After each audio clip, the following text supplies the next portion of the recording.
Radio Publique Africaine.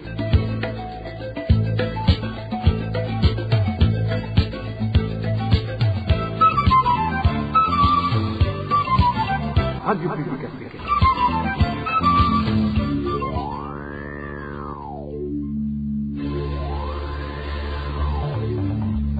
C'est le moment de suivre le journal parlé en français. À la présentation, Daniel Claire, il la trouve. Nous sommes samedi 15 août 2026. Bonsoir mesdames et messieurs. Bienvenue à ce journal dont voici d'abord les principaux titres.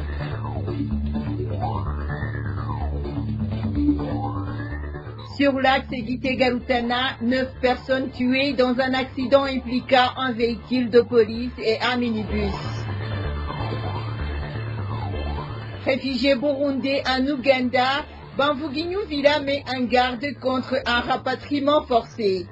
Et enfin, nous allons vous faire entendre dans ce journal comment à Gitega, il y a polémique autour de la distribution de semences de maïs à Giswabi. C'est tout pour le sommaire. Dans quelques poussières de secondes, le développement de ces titres.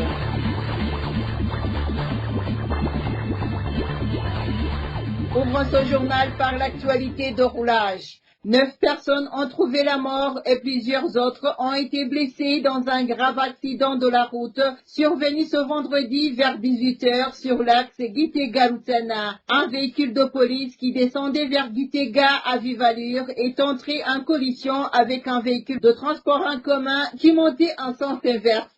Les détails sur les circonstances de ce drame avec Clovis Nyonzima. Cet accident s'est produit au lieu d'Imumuri dans une localité dite Mubigogo. Dans ce secteur, la route est très fortement endommagée et couverte de nids de poules. Selon notre source sur place, lorsque des véhicules s'y croisent, ils sont contraints de ralentir considérablement pour réussir à se croiser et éviter ces nids de poules. Cependant, d'après nos sources locales, un camion de la police qui descendait en direction de Gitega arrivait à une vitesse excessive. Incapable de ralentir, il a percuté de plein fouet ce bus de type Quaster sur le côté latéral avant. Sur le coup, selon les mêmes sources, 9 personnes sont décédées et plusieurs autres ont été blessés. Les blessés ont été immédiatement évacués vers l'hôpital régional de Gitega, tandis que le policier qui conduisait ce camion a été transféré pour des soins à l'hôpital de Kivuye. Les habitants des environs demandent au gouvernement de réhabiliter cette route et appellent la police à faire son travail de régulation de la circulation afin de sanctionner les excès de vitesse et d'éviter que de tels drames ne se reproduisent. Merci à Clovis Nyonzima. Poursuivons avec le corps d'un homme non encore identifié qui a été retrouvé ce vendredi 14 août 2026 dans la rivière Chohora. Selon les habitants de la commune de Kirundo, le corps a été découvert vers 11h à l'endroit appelé Kuruhimbi où la population vient habituellement puiser de l'eau. Ces mêmes sources affirment que le corps présentait des signes laissant penser que la victime avait été tuée après avoir reçu des coups à la tête. Les autorités administratives et les forces de sécurité qui se sont rendues sur les lieux auraient ordonné que le corps soit immédiatement enterré sans qu'aucune enquête ne soit menée sur les circonstances de sa mort. Cette décision inquiète les habitants de la localité. Ils demandent qu'une enquête soit d'abord menée afin d'identifier la victime et de déterminer les circonstances ainsi que les causes de son décès. De nombreuses inquiétudes émergent depuis que le président de la République a invité les Burundais souhaitant lui écrire à le faire exclusivement par SMS via la plateforme Gesapechat. Par la voix de son porte-parole, Evariste Ndayishimiye affirme qu'il s'agit d'une initiative visant à soutenir la jeunesse dans ses projets. Cependant, plusieurs personnes y voient plutôt un moyen détourné de surveiller les citoyens qui utiliseront cette application. De plus, différentes opinions soulignent que Gesapechat ne dispose pas des technologies nécessaires pour protéger les données personnelles présentes dans le téléphone de l'utilisateur, ni de mécanismes garantissant la confidentialité des messages échangés. Nous y reviendrons. À présent, intéressons-nous aux droits de l'homme. Il n'est pas encore opportun de procéder au rapatriement des réfugiés burundais vivant en Ouganda, car même ceux qui sont récemment rentrés de Tanzanie ont été maltraités à leur arrivée, tandis que d'autres ont été privés de nourriture. Ces propos ont été tenus par Frédéric Bamvuginyumvira, ancien vice-président de la République du Burundi, après l'annonce du ministre ougandais chargé des réfugiés, Samuel Ngola, selon laquelle, à partir de janvier 2027, les réfugiés burundais vivant encore en Ouganda seront rapatriés de force s'ils ne sont pas rentrés volontairement. Frédéric Bamvuginyumvira rappelle aux dirigeants des pays qui hébergent des réfugiés burundais qu'ils ont signé des conventions internationales visant à assurer leur protection et qui ne devraient pas les violer. Je crois que ce qui se fait ou ce qui a été déclaré par le ministre ougandais en charge des réfugiés fait partie de cette politique finalement de la région, parce qu'on voit que ce qui s'est passé en Tanzanie est en train aussi de se faire en Ouganda. Donc ce qui fait que l'État du Burundi est derrière tout cela, parce que c'est lui qui a l'intérêt à ce qu'il n'y ait pas de réfugiés burundais dans le monde. C'est bel et bien l'État du Burundi, pour se faire une bonne conscience que c'est un État stable, organisé, tout le monde est chez lui, alors que l'expérience des Burundais qui sont chassés de la Tanzanie montre le contraire de ce qu'ils disent. J'ai appris, comme vous l'avez appris ce matin, que des réfugiés burundais qui sont chassés de la Tanzanie, Manu Militari, ils sont arrivés au Burundi et la plupart d'entre eux ont des enfants qui sont nés à l'étranger. Ces enfants ne sont pas inscrits dans les livres des Burundais, ne sont pas inscrits à l'état civil. Par conséquent, ils disent qu'ils n'ont pas droit à la scolarisation. D'un côté. De l'autre, il est dit, pour la plupart de ces familles, ils n'ont pas quoi survivre. Imaginez dans un État où il y a un président de la République qui chante à tout bout de champ que tout marche bien. Alors maintenant, on peut tirer la conclusion. La première conclusion qu'il faut tirer, c'est que aujourd'hui, on n'est pas d'État qui s'occupe de ses citoyens convenablement, parce que les radios le disent. Deuxième élément, c'est qu'il y a une coalition entre des États pour chasser les Burundais là où ils sont, en violant justement l'article qui gère les réfugiés dans leur pays. Autrement dit, ils ne sont plus engagés par les conventions internationales qu'ils ont signées eux-mêmes, notamment des conventions en rapport avec les réfugiés. Donc ça veut dire que quelque part, il y a un problème qui se pose. Comme il est démontré que nous sommes dans la jungle, où c'est celui qui est fort, qui écrase le plus faible, comment le plus faible peut se renforcer en se mettant ensemble pour justement renverser les tendances et se rendre plus fort. Cette fois-ci, pour que le peuple lui-même puisse se rendre fort et organise son État, qui tient compte de tous les citoyens. Poursuivons avec les réfugiés congolais du camp de Bousouma, situés dans la commune de Ruyigi, dans la province de Buhumuza, sont appelés à faire preuve de patience, bien qu'ils demandent depuis un certain temps à être rapatriés dans leur pays. Le ministre des Affaires étrangères l'a déclaré ce vendredi lors d'une visite effectuée, dans ce cas en compagnie du représentant du HCR au Burundi et des représentants diplomatiques de leur pays. Ils ont constaté que ces réfugiés sont confrontés à plusieurs difficultés, notamment l'accès aux soins de santé et de logement. Edouard Douimana explique que le rapatriement n'est pas encore possible car certaines des zones qu'ils ont fuies en République démocratique du Congo sont toujours touchées par la guerre. J'ai entendu les réfugiés arriver ici exprimer leur profonde tristesse et demander à pouvoir retourner dans leur pays. C'est également ce que nous souhaitons tous. Le Burundi ne dispose pas des moyens suffisants pour les prendre en charge comme il se doit. Ils sont près de 50 000, ce qui nécessite d'importants moyens pour assurer leur alimentation au quotidien. Nous continuerons donc à lancer un appel à la communauté internationale afin qu'elle nous apporte son soutien et qu'ils puissent continuer à recevoir de l'aide.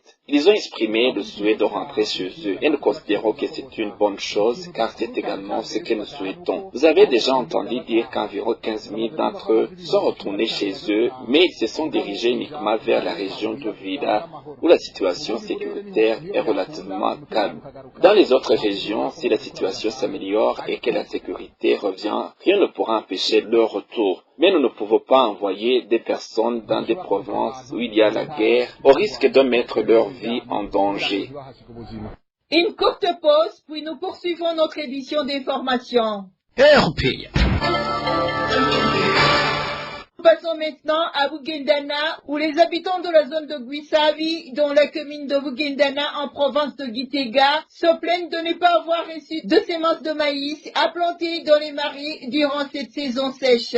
Selon ces habitants, des semences auraient bien été distribuées, mais ils n'ont jamais su où elles avaient été acheminées. Actuellement, ces semences de maïs sont revendues à des prix exorbitants par certains responsables locaux de la région. Emmanuel Daishimiye nous en dit plus. Ces citoyens de la zone de Guissavi, commune de Bugendana, se plaignent de ne pas avoir reçu les semences de maïs destinées à être plantées dans les marais durant cette saison sèche. Il affirme qu'il leur avait été promis 2 kg de semences chacun pour cette période. Jusqu'à présent, ils disent n'avoir rien reçu. Nous avons appris que des semences de maïs avaient été envoyées pour être plantées dans les marais à réseau de 2 kg vendus à 9 000 francs, soit 4 500 le kilogramme, mais nous avons attendu en vain. Finalement, nous avons vu d'autres personnes qui en avaient et qui disaient les avoir achetées. Ces habitants de la commune de Bugendana affirment que l'État a effectivement distribué des semences de maïs, mais qu'ils n'ont pas jamais su où celles-ci avaient été acheminées. Actuellement, ces semences seraient vendues à des prix exorbitants par certains responsables locaux ainsi que par certains moniteurs agricoles. Ce qui est surtout étonnant, c'est que nous avons appris que dès l'arrivée de ces semences de maïs, elles avaient été réparties entre différentes personnes selon les responsabilités qui leur étaient attribuées sans que nous, les habitants, en bénéficions. L'État avait fixé le prix de ces semences à 2500 francs le kilogramme. Pourtant, c'est lui qui les avait achetées directement auprès des responsables de l'agriculture au niveau de la colline et des autorités administratives pour vendre le sachet de 2 kg à 3500 francs, voire plus. Ces habitants de la commune de Bugendana se disent très en colère et accusent les responsables locaux de ne leur avoir apporté aucune aide, mais plutôt de détourner leurs semences. Ils demandent que ces actes de détournement cessent. Nous n'avons pas encore pu joindre Chiza Merkiad, administrateur de la commune de Bugendana, pour recueillir sa réaction. Merci à Emmanuel Daishimiye. Éducation à présent. Sur 5 000 enseignants seront recrutés en 2026, alors que les besoins sont estimés à 14 330 enseignants. Cette décision figure parmi les projets de loi examinés lors du Conseil des ministres de mercredi dernier. Le porte-parole du gouvernement burundais, Jérôme Niyonzima, indique que le Conseil des ministres a également examiné le projet de loi portant fixation des frais scolaires, jugé aujourd'hui dépassé. Désormais, la fixation de ces frais tiendra compte des besoins et visait à réduire le désordre dans les montants exigés aux parents, aussi bien dans les écoles publiques que privées. La loi numéro 1/19 du 10 septembre 2013 portant organisation de l'enseignement de base et secondaire précise le régime de financement de ces établissements dont les parents d'élèves. Parmi les contributions des parents d'élèves, il y a les frais scolaires. L'ordonnance ministérielle en vigueur fixant les frais scolaires n'est plus d'actualité pour diverses raisons. Les frais scolaires fixés à travers la réglementation en vigueur sont devenus obsolètes.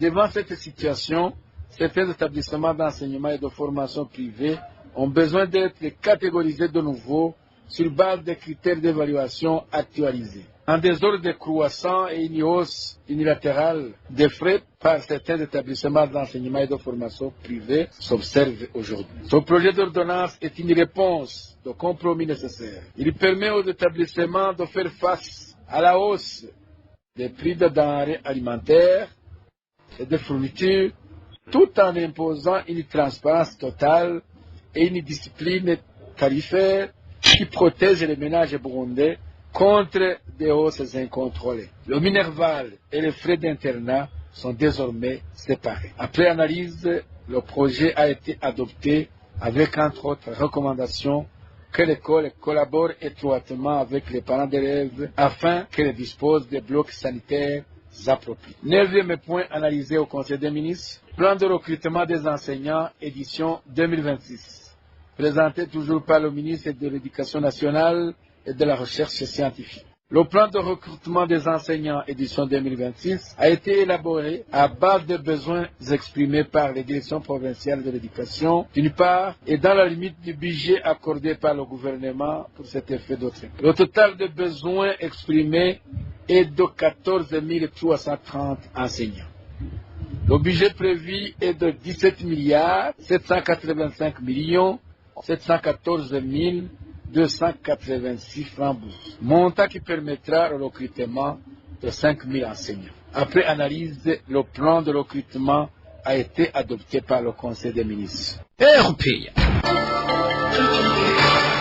Le responsable chargé de la gestion des affiliés à l'Institut national de sécurité sociale, INSS, a annoncé que 13 000 affiliés ont déjà commencé à percevoir leur pension de retraite. Jean Petit de Koumassavo l'a déclaré le 13 août lors d'un point de presse. Il a expliqué que ces retraités sont ceux dont les salaires sont pris en charge par le budget de l'État. Cette mesure fait suivre à une décision présidentielle prévoyant que tout retraité bénéficie d'une pension équivalente à 60% de son dernier salaire avant la retraite. Suivez Jean Petit Ndikoumassavo, responsable chargé de la gestion des affiliés à l'INSS. abantu bashika hafi ibihumbi 13 nibo twatunganirije muri iyi ntango ya mbere. Près de 13 000 personnes ont été concernées au tout début par cette mesure. Par la suite, les entreprises et organismes para-étatiques bénéficiant d'une autonomie de gestion en ont été exclus.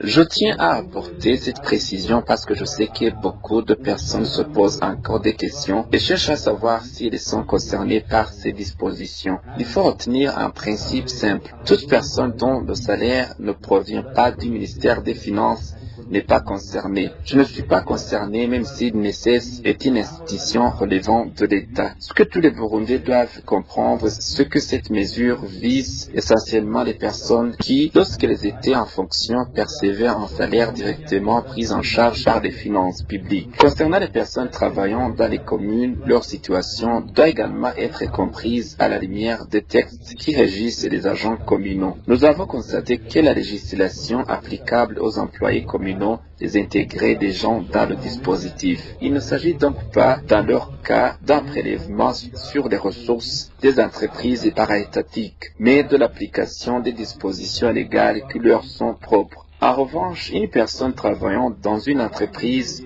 ou un organisme para-étatique disposant d'une autonomie de gestion n'est pas concerné par cette mesure. Il est important de préciser que nous n'avons apporté aucune modification à la loi qui avait été votée et à la disposition prise par le chef de l'État. Il s'agit simplement d'apporter les éclaircissements nécessaires afin que chacun puisse comprendre correctement la portée de cette mesure. Cette disposition concerne les personnes ayant travaillé pour l'État et dont la rémunération était directement prise en charge par les finances publiques.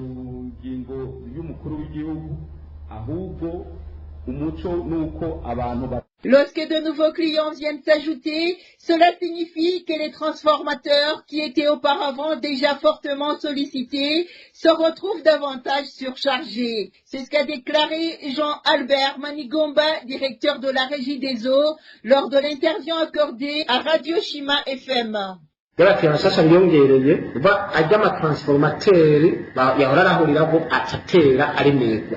Quand de nouveaux clients s'ajoutent, cela signifie que les transformateurs qui alimentaient auparavant les clients existants commencent à être surchargés. Cela peut arriver dans certains endroits. On peut constater qu'un transformateur est surchargé, mais dans ce cas, le problème peut être résolu assez facilement. Nous le remplaçons par un autre transformateur de plus grande capacité.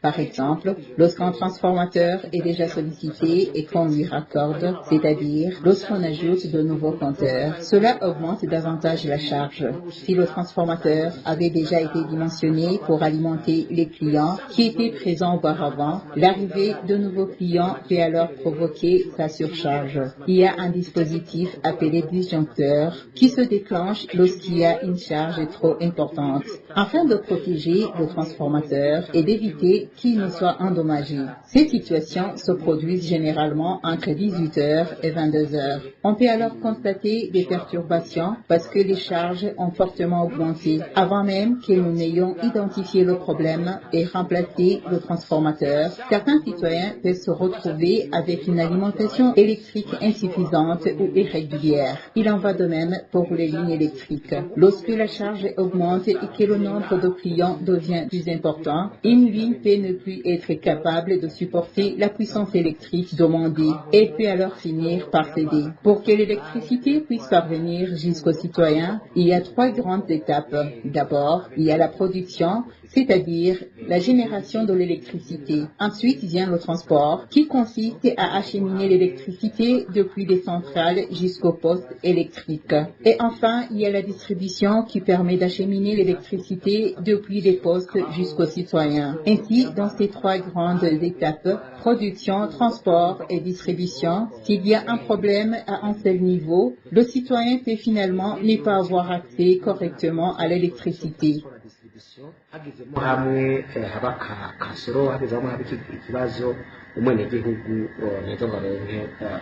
Jean-Albert Manigomba affirme que toutes les lignes électriques seront remplacées dans les prochains jours. umwimbu twarawugwijije n'ibituro na transport bimeze neza mugabo nk'uko musanzwe mubizi hano mu gisagara ca Bujumbura. Nous avons augmenté la production et les postes électriques, ainsi que les réseaux de transport qui fonctionnent correctement. Mais, comme vous le savez déjà, ici dans la ville de Bujumbura et dans certaines zones de l'intérieur du pays, le réseau de distribution est vieillissant et doit être remplacé. C'est pourquoi à Bujumbura, nous allons progressivement remplacer tous les réseaux. Le projet a déjà commencé, il s'appelle Ascent. Certaines activités ont déjà démarré, tandis que pour les autres composantes, nous sommes en train de procéder aux sélections et aux analyses afin de trouver des sociétés ou des entreprises qui viendront réaliser ces travaux. En attendant le remplacement des réseaux, il arrive donc qu'il y ait des pannes. Si l'électricité n'est pas disponible actuellement dans certains endroits, c'est notamment parce que ces réseaux sont vieillissants et doivent être remplacés. Les travaux ont commencé ces derniers jours dans le cadre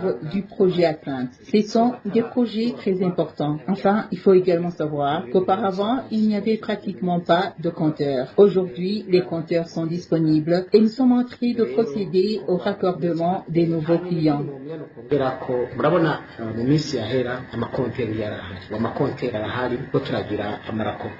Et voilà, amis fidèles de la RPA, c'est par ici que nous clôturons le journal en français de ce samedi 15 août 2026. Merci pour votre aimable écoute. Merci également aux équipes rédactionnelles et techniques pour leur franche et parfaite collaboration. À la présentation de ce journal, vous étiez avec Dani Claire, Ilat Kumva. Merci de votre fidèle attention.